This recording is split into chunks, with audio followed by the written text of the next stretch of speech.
Ambassador, thank you so much for joining us today. Thank you very much, Alani, for having this opportunity to talk again with you. What's happening in your country is being called a grave humanitarian crisis, in part because of this energy shock, an oil blockade. Can you describe the conditions inside Cuba? Well, first of all, what you see in Cuba is a huge humanitarian impact of the economic work that the U.S. government has been implementing against the Cuban people.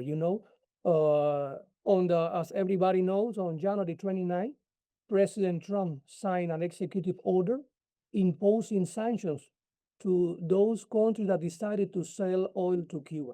So for the last 4 months, Cuba has been working without receiving a single drop of oil. We just received 3 weeks ago an oil tanker from Russia as part of a humanitarian aid, which is just enough for 1/3 of our demand in a month. So the humanitarian impact of this oil siege is huge. We have right now blackouts for more than 20 hours in Havana, and in the countryside is worse. We have a waiting list for surgery of around 100,000 people, 11,000 of them children. We have doctors, we have nurses, we have the hospital, but we don't have oil. And if we don't have oil, you don't have electricity. And without electricity, the hospital cannot work properly. But that has also an impact in the transportation of the population. In the food transportation, if you don't have oil, the machineries, they cannot work properly. So if you don't produce food today, you will not have food to eat tomorrow. It has an impact also in the education system. We have to adapt it to this new situation because you need also electricity for the school.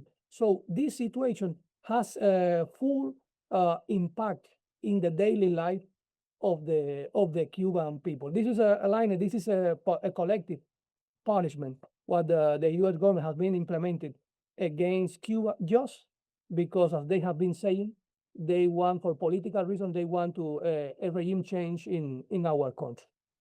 Ambassador, how much time do you have left then? Well, we know that we are a resilient people, and we have been working to try to avoid this situation, but also to be ready if we at the end we have to face a situation like this. In Cuba, for example, right now we are producing more and more energy from the resource energy source. So we are producing a lot of oil, a lot of electricity from the solar panel, which is not enough, but help us to face this situation. We are increasing our production of oil. We are refining our oil, which is a very heavy oil, so you need to refine before to use it.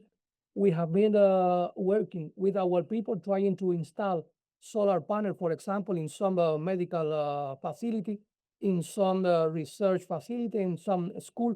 So, Elaine, it is a very difficult situation, but we are looking solutions every day for our own problem. But the point here is how long this situation will be in place, because there is no any legal basis for the U.S. government to implement sanctions like this against third countries, because they have the right, if they don't want to have a bilateral trade with Cuba, this is their right, but they don't have right to impose sanctions to third parties that decided to establish bilateral relation or cooperation relation with Cuba.